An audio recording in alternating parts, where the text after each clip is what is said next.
सबसे पहले तो मैं अपने उन बहनों भाइयों का, अपने बुज़ुर्गों का, अपनी माँओं का, अपने साथियों का, मुस्लिम लीग नून के वर्कर्स का, आप सब मीडिया के बहन भाइयों का शुक्रिया अदा करती हूँ कि जो इतनी देर से धूप में यहाँ खड़े हैं मेरे इंतज़ार में, और पूरे पाकिस्तान से जो मुस्लिम लीग नून के वर्कर्स, भाई बहनें, माएँ, बुज़ुर्ग आज मेरे से इजहार यकजहती के लिए यहाँ पे तशरीफ़ लाए हैं, उन सब की मैं तहे दिल से शुक्रगुज़ार हूँ। और जिन्होंने मुझे पैगामात भेजे, लातादाद पैगामात भेजे, मुझे दुआएं मौसूल हुई, मुझे सपोर्ट के मैसेजेस मिले, मैं आप सब की बहुत बहुत शुक्रगुज़ार हूँ। ये सपोर्ट और ये जो जज्बा है, ये जो खलूस है, ये मुझे हमेशा याद रहेगा। आप सबका शुक्रिया।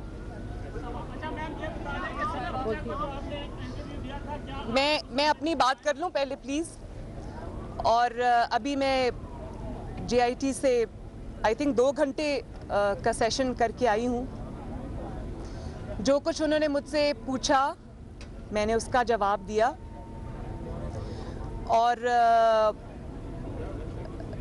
अपने वालिद के बाद, अपने चचा के बाद, अपने भाइयों की, जो दोनों भाई मेरे पीछे खड़े हैं, उनकी पे दर पे पेशियों के बाद आज बावजूद इसके कि सुप्रीम कोर्ट के ऑर्डर में मेरा नाम नहीं था, मुझ पे पिटिशनर ने जो भी इल्ज़ामात लगाए, प्राइम मिनिस्टर के डिपेंडेंट होने का या बेनिफिशियल ओनर होने का, वो कोई भी इल्ज़ाम प्रूव कर नहीं पाए।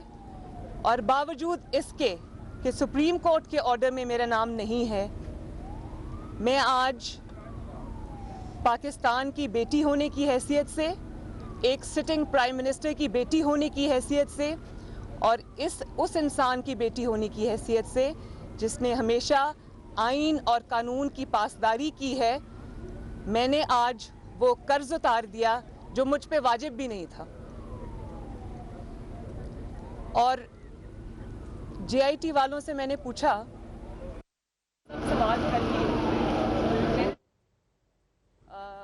आप लोगों ने मुझसे बहुत सारे सवाल किए और मैंने ये कोशिश की कि जो आपके सवाल आते हैं उनके मैं ऑनेस्टी से जवाब दूं। मगर एक सवाल अब मेरा भी है, क्या मैं कर सकती हूँ? उन्होंने कहा आप पूछे। मैंने कहा आप मुझे काइंडली ये बताइए कि हम पे इल्ज़ाम क्या है। और उनके पास इस बात का कोई जवाब नहीं था। ये दुनिया की शायद पहली JIT है। दुनिया में होता है ऐसे कि पहले इल्ज़ाम लगता है, JIT उसके बाद बनती है। ये पहली JIT है जो पहले बन गई है और वो इल्ज़ाम ढूंढ रही है कि इल्ज़ाम क्या लगाएं इनके ऊपर। यही सवाल मेरे भाइयों ने पूछा था, उनके पास इस बात का कोई जवाब नहीं है। और मुझे इस बात की खुशी है, वज़ीर आज़म नवाज शरीफ के लिए इससे ज़्यादा फ़ख्र की और क्या बात हो सकती है कि इल्ज़ाम लगाने वालों को, उनके लिए जो इल्ज़ामात मिले वो उनके ज़ाती कारोबार से मुतल्लिक थे, उन दहाइयों से मुतल्लिक थे जिनमें वज़ीर आज़म नवाज शरीफ सियासत से उनका दूर का कोई ताल्लुक भी नहीं था, या वो ज़माना तालिब इल्मी के हवाले से सवाल आते उस ज़माने के हवाले से, या फिर मेरे दादा मरहूम के कारोबार के हवाले से वो सवाल आते। और वज़ीर आज़म नवाज शरीफ के लिए मैं समझती हूँ ये फ़ख्र की बात है कि 2 दफ़ा वो चीफ़ मिनिस्टर रहे, तीसरी दफ़ा वो वज़ीर आज़म हैं। इल्ज़ाम लगाने के लिए उनके पास इन तीनों अदवार की एक बात भी नहीं है। उन्होंने जितने भी माशाअल्लाह बड़े बड़े प्रोजेक्ट्स हैं पाकिस्तान के अंदर, चाहे वो मोटरवे हो, चाहे वो CPEC हो, चाहे वो बिजली के मंसूबे हो, या वो कुछ भी हो, उस पे अल्हम्दुलिल्लाह पाकिस्तान मुस्लिम लीग नून की मोहर है, उस पर नवाज शरीफ की मोहर है। और उन सब प्रोजेक्ट्स में से एक पाई की करप्शन तो दूर की बात वो कभी इल्ज़ाम भी नहीं लगा सके। तो इससे ज़्यादा मुस्लिम लीग नून के लिए, एक फैमिली के लिए, वज़ीर आज़म के लिए, एक मुल्क के लिए इससे ज़्यादा फ़ख्र की बात और कोई नहीं हो सकती। और रही बात फैमिली बिजनेस की, तो ये बात आपको जान लेनी चाहिए कि 60 की दहाई में या 70 की दहाई में या 80 की दहाई में फैमिली के जो भी बिजनेस थे, जो भी लेन देन थे, उसी के मुतल्लिक सवाल घूम फिर रहे हैं। और पब्लिक का एक पैसा, सरकारी पैसा, कोई भी एक पैसा अगर उसमें इन्वॉल्व हो तो उसका जवाब देना तो बनता है, मगर आपस के कारोबार के मामलात, ज़ाती कारोबार, प्राइवेट एक कारोबार एक फैमिली का, उसका ना सवाल पूछना बनता है ना जवाब देना बनता है। एक पैसे की करप्शन, एक पैसे की किकबैक, एक पैसे की कोई अनोमली, एक पैसे की कोई कमीशन, किकबैक, मनी लॉन्ड्रिंग अगर है तो सामने लाओ, लेकिन वो सामने इसलिए नहीं आ सकी कि उसका कोई वजूद ही नहीं है। हमारे ज़िम्मे अवाम का कोई पैसा, पब्लिक का कोई पैसा वाजिबुल अदा नहीं है, और जिनके ऊपर केसेस अवाम के पैसे के खुर्द बुर्द के हैं, जिनके ऊपर केसेस अवाम के पैसे से लेन देन के हैं, उन्होंने कोर्ट से स्टे ऑर्डर लिए हुए हैं। और जो 70-80 साल से बिजनेस फैमिली है, वो अपने जो एसेट्स है उनको जस्टिफाई कर सकती है, वो मींस जस्टिफाई कर सकती है। जो भी हमारी प्रॉपर्टीज़ हैं उनको हम जस्टिफाई कर सकते हैं और कर भी रहे हैं, जवाब भी दे रहे हैं। लेकिन मुझे इस बात का जवाब मिलेगा कि जिन लोगों का सवाए लोगों की जेबों में हाथ डाले रखने के, सवाए मांग तांग के गुजारे के, जिन लोगों का कोई कारोबार नहीं है, जिनका कोई जरिया आमदन नहीं है, उनसे सवाल क्यों नहीं पूछा जा रहा। और अगर कोई शख्स ये कहता है कि मैं उनको रुलाऊंगा, तो वो ये सुन ले कि झुकाने की और रुलाने की ताकत सिर्फ और सिर्फ अल्लाह ताला के पास है। अल्लाह ताला ने किसी इंसान की को ये ताकत नहीं दी, किसी इंसान की वो हैसियत नहीं है, किसी इंसान की वो औकात नहीं है कि वो किसी को या झुकाए या रुलाए। और हमने, क्योंकि हम हुक्मरान हैं, हुक्मरान फैमिली से ताल्लुक़ है, तो हुक्मरान का जो एहतसाब है, जो हुक्मरानी का एहतसाब है, वो बहुत कड़ा होता है अल्लाह ताला के दरबार में। तो हम तो जवाब दे रहे हैं, दे चुके हैं और बार बार दे चुके हैं। ये कोई पहला एहतसाब नहीं है, ये 5वां एहतसाब हो रहा है हमारा। 5 महीने सुप्रीम कोर्ट में केस चला, अब 70 दिन जीटी को हो गए, तो हम तो जवाब दे रहे हैं। और ये तो एक तरह से हमारी मदद हो गई है कि जो हुक्मरानी के हिसाब से या हुक्मरान होने के नाते जो हिसाब हमें आखिरत में देना था, उसका बोझ कुछ हल्का हुआ। मगर मुझे उस इंसान की दुनिया से भी खौफ आता है, उस इंसान की आखिरत से भी खौफ आता है जिसने अपने ऊपर झूठों के, झूठे इल्ज़ामात के, बहतानों के, जो उसने 20 करोड़ अवाम के सामने लगाए हैं, इतना बोझ लाद लिया अपने ऊपर कि इस दुनिया, अगली दुनिया में तो क्या, शायद इस दुनिया में भी वो हिसाब ना दे सके। 1 मिनट। और ये पहली लीक्स नहीं है जिसमें मुझे इन्वॉल्व किया गया, पैनामा लीक्स, एक डॉन लीक्स भी आई थी, उसमें भी मुझे इन्वॉल्व किया गया था। वजह एक ही है, वजह ये है बाप को बेटी का नाम इस्तेमाल करके अंडर प्रेशर लाना। सब जानते हैं कि जो बेटी है, इस्लामी रवायात में, मशरकी रवायात में, बेटी वालिदैन के और स्पेशली ख़ुसूसन अपने वालिद के दिल का नरम तरीन और हसास तरीन हिस्सा होती है। और नरम तरीन हिस्सा अगर वो वालिद के दिल में हो तो वो फातिमा तो ज़हरा की तरह होती है, अगर वो अलम उठा के मैदान में आ जाए तो वो बीबी ज़ैनब की तरह होती है। नवाज शरीफ की बेटी को उसकी कमज़ोरी समझने वाले नवाज शरीफ की बेटी को इंशाअल्लाह उसकी ताकत पाएंगे। और अगर किसी का ये ख्याल है कि बेटियों को इन्वॉल्व करके और इस तरह से वो वज़ीर आज़म नवाज शरीफ को किसी इम्तहान से दो चार करेंगे, तो वो सुन लें कि मैं वज़ीर आज़म नवाज शरीफ की बेटी हूँ, उस शख्स की बेटी हूँ जिसने मुझे हक़ के लिए खड़ा होना सिखाया, उस शख्स की बेटी हूँ जिसने मुझे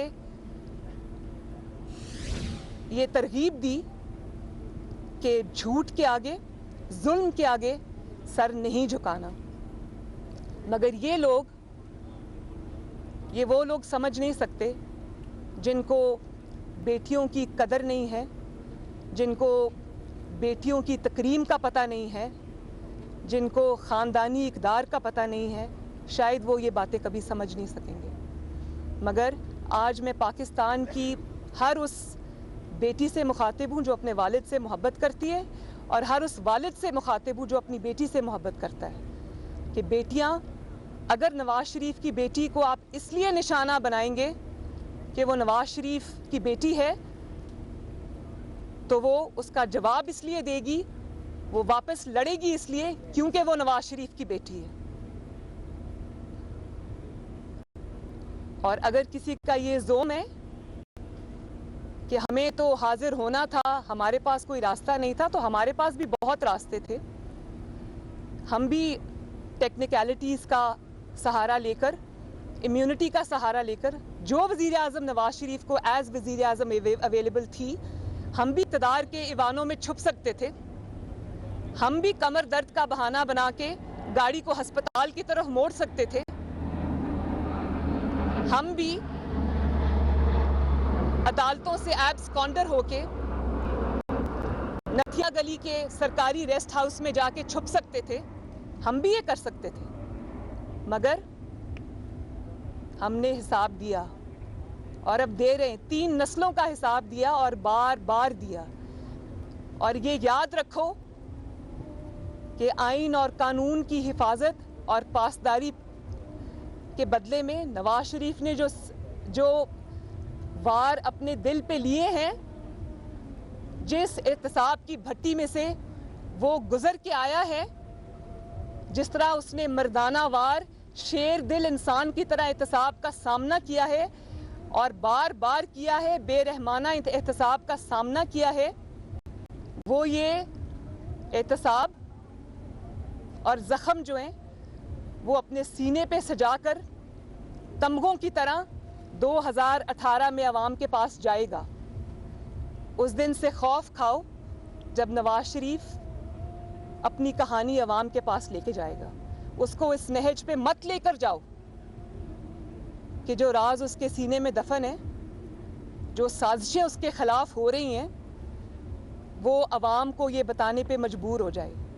और साजिशें भी नवाज शरीफ के खिलाफ इसलिए होती हैं कि साजिश करने वालों को ये पता है कि वो मुहिब वतन इंसान है, वो साजिश झेल जाएगा, वो बर्दाश्त कर जाएगा, मगर वो वतन की खातिर ज़बान नहीं खोलेगा, वो वतन की खातिर चुप साध के रहेगा।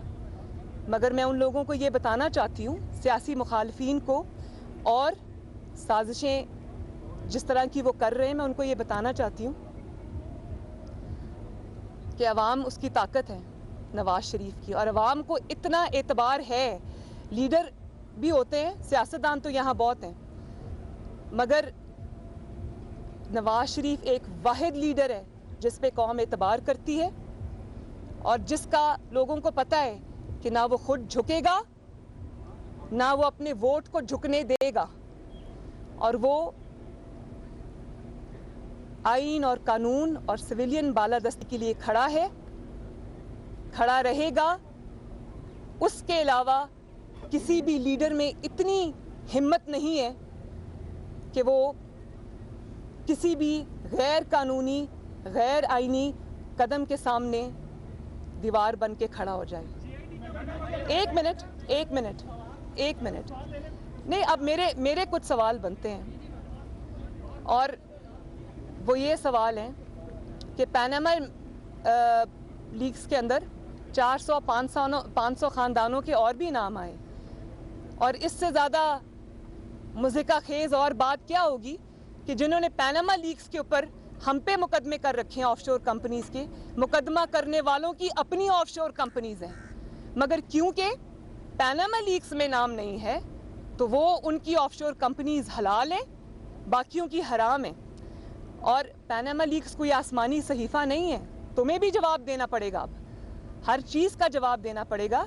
एक ही ख़ानदान का कितना एहतसाब करोगे? 3 नस्लों का एहतसाब तो हो गया, दादा की कब्र से लेके वज़ीर आज़म की ज़माना तालिब इल्मी से लेके उनके पैदा होने से पहले से लेके शहबाज शरीफ से लेके हुसैन नवाज़, हसन नवाज़, मरियम नवाज़, अब हमारे बच्चे, एक फैमिली का कितना एहतसाब करोगे? 6 महीने सुप्रीम कोर्ट का केस चला, कुछ नहीं निकला। 70 दिन की JIT, आज मुझे एहसास हुआ कि इनके पास कुछ नहीं है। ये JIT लगाकर इल्ज़ाम ढूंढ रहे हैं कि इल्ज़ाम लगाना क्या है। मनी ट्रेल बहुत पहले की दे दी हुई। 1 मिनट बीच में, 1 सेकंड, मैंने अभी बात खत्म नहीं की, मैंने अभी तक बात खत्म नहीं की। और मैं आखिर में ये ज़रूर कहना चाहूँगी कि अगर नवाज शरीफ के खिलाफ साजिश करोगे तो नवाज शरीफ पहले से ज़्यादा ताकत के साथ वापस आएगा।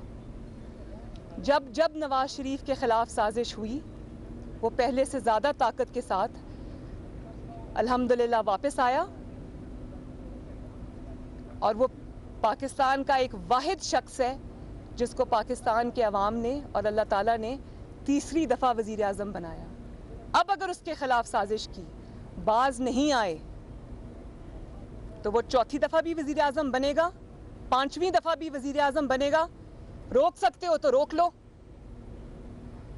रोक लो नवाज शरीफ को, वरना रोक लो नवाज शरीफ को, वरना पाकिस्तान से दहशतगर्दी का मुकम्मल खात्मा हो जाएगा। रोक लो नवाज शरीफ को, वरना बिजली के मंसूबे मुकम्मल हो जाएंगे। रोक लो नवाज शरीफ को, वरना लोड शेडिंग ख़त्म हो जाएगी। रोक लो नवाज शरीफ को, वरना सड़कों के जाल बिछ जाएंगे। रोक लो नवाज शरीफ को, वरना CPEC मुकम्मल हो जाएगा। रोक लो नवाज शरीफ को, वरना वो 2018 का इलेक्शन जीत जाएगा। शुक्रिया।